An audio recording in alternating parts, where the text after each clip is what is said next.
Voilà, alors on s'occupe maintenant des papiers digitaux pour créer notre palette. J'ai deux papiers digitaux. J'ai celui que j'ai acheté sur le site de Simple Stories et un dont vous aurez le lien que notre gentille Myriam Regina nous a donné l'adresse. Elle nous a donné l'adresse du site où on pouvait le télécharger.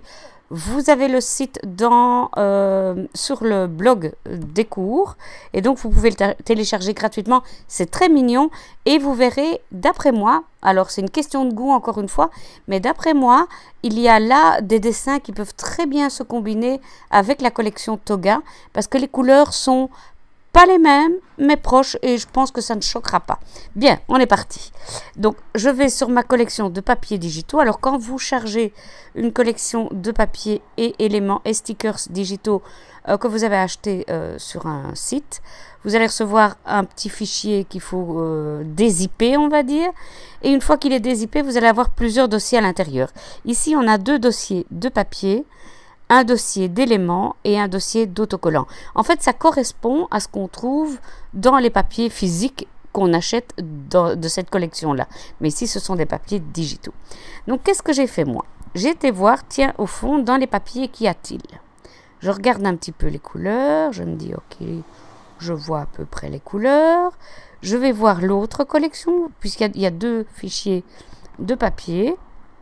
Et là, je tombe sur ce que je cherchais, c'est-à-dire ceci. Alors, pourquoi ceci? Parce que ceci, d'après moi, regroupe toutes les couleurs qui sont sur le papier. Enfin, d'après moi, je suis quasi sûre parce que je les ai un peu tous regardés. Donc, je vais l'ouvrir, tout simplement, double-clic. Et là, je vais faire une capture d'écran. Alors, que ce soit pour faire des captures d'écran ou des PDF sous Windows, ce que je ne vous montrerai pas puisque moi je travaille sous Mac. Je vous ai mis des petites vidéos sur le blog, des liens vers des petites vidéos pour que vous sachiez comment faire avec un PC Windows. Donc pour Mac, on ouvre le document, on pousse en même temps sur majuscule, commande et le chiffre 4 et on a un petit objectif qui apparaît et là on tire sur la zone qu'on veut avoir. Voilà. J'ai pas pris toute la page parce que vous voyez bien, il y a des redites un peu partout. Donc, ça ne sert à rien de prendre toute la page. Je ferme tout ça.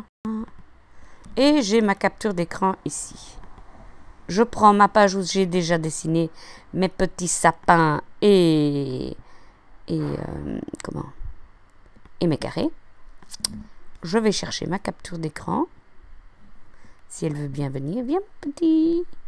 Viens ici. Il faut le temps qu'elle s'ouvre. Hein. Commencer à connaître.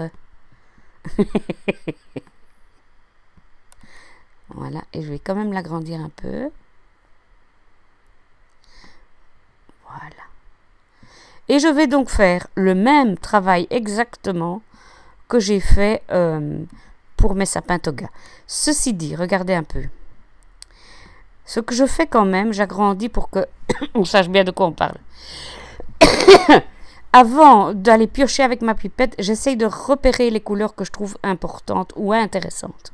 Par exemple, ici je vois que j'ai 3 sortes de verres. 1, 2, 3. Mais ce verre-là, c'est un papier digital. Donc je ne vais pas aller prendre ce verre-là. Je vais prendre tout ce qui est, comment je vais dire, couleur vraiment unie. J'espère que je me fais bien comprendre. Donc par exemple, si je regarde le OU, qui est là, on le voit bien. Oui, il est là aussi que je suis sotte. Je vais zoomer et je vais aller chercher le rouge foncé, le rouge clair. Le vert foncé, le vert clair. Je vais essayer d'attraper du bleu parce que je le trouve vraiment joli et que ça casse un peu les couleurs de Noël traditionnelles. Je pense que le papier craft, je ne sais pas, mais je devrais pouvoir le retrouver ailleurs. Ce vert-là, je vais le cliquer parce que je crois qu'il est encore différent de ces deux-là. Je sais que j'ai du noir et du blanc. C'est pas vraiment un blanc, c'est un blanc un peu cassé. Je zoome. Vous voyez, c'est un blanc un peu cassé. Donc, je vais prendre ce blanc cassé aussi parce que je l'aime bien. Et donc, je fais mes petits sapins, mes carrés et je reviens vers vous. Ça va? Voilà. J'ai plus de voix, presque. Donc, ma palette est faite. Vous allez avoir toutes les palettes. Hein. Sur le blog d'ailleurs, vous avez sûrement vu qu'il y avait les liens. Je les ai faites pour vous. Ceci dit, faites-le parce que le travail est intéressant, évidemment. Mais si vous n'avez pas le temps, je peux comprendre. La dernière chose qui nous reste à faire, c'est étiqueter notre petit assemblage de sapin. Notre petite sapinière, on va dire. Donc, ce qu'on va faire...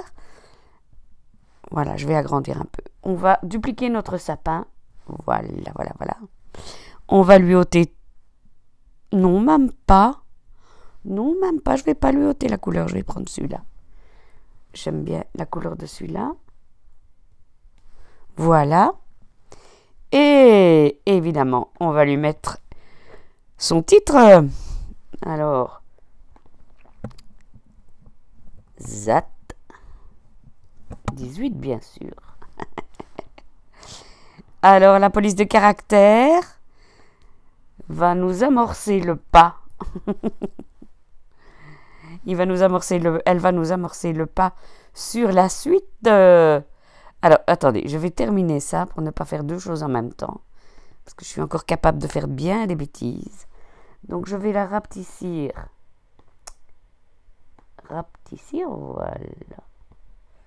Voilà. Ok, attention. On n'oublie pas. Bon, moi, je la mets en noir. Ou non. Je vais la mettre dans ce ton-là. C'est pas vraiment noir. Et aucune couleur de trait, sinon la silhouette va le découper. Or qu'ici, on fait un print and cut. Alors, ne vous inquiétez pas, les petits zigouigouis qu'il y a là en dessous. Vous le savez sans doute ou pas. Et vous l'apprenez. Ça n'apparaît pas à l'impression. Hein. C'est juste pour vous signaler qu'il y a une faute d'orthographe. Comme si on ne le savait pas. Je ris. Alors, je vais vous coller, les amis. Et là, vous allez avoir du boulot. Je vais vous coller une petite liste sur le blog. Vous l'avez sûrement déjà vu. Vous vous êtes dit, oh, qu'est-ce qu'elle nous a collé comme devoir de police de caractère à télécharger. Alors, entendons-nous bien. Celles qui, d'après moi, sont importantes, ce sont celles avec les motifs, puisqu'on va les utiliser pour faire nos étiquettes. Par contre, au niveau des polices de caractère, donc, ce sera la joliesse de l'écriture qui vous plaira ou non, bien entendu. Donc, je vous invite à les télécharger. Si vous ne savez pas comment le faire, il y a une petite vidéo qui suit et qui vous explique comment les télécharger. Et on se retrouve dans quelques jours pour le deuxième atelier où on va s'attaquer à ces polices de caractère, mais surtout aux motifs de ces polices de caractère. Je vous embrasse et je vous souhaite bien du beau boulot.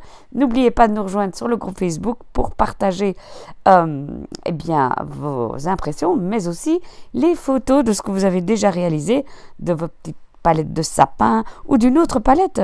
Peut-être que vous avez imaginé autre chose. Je suis impatiente de vous retrouver pour ça. Bisous, bisous les petits lutins.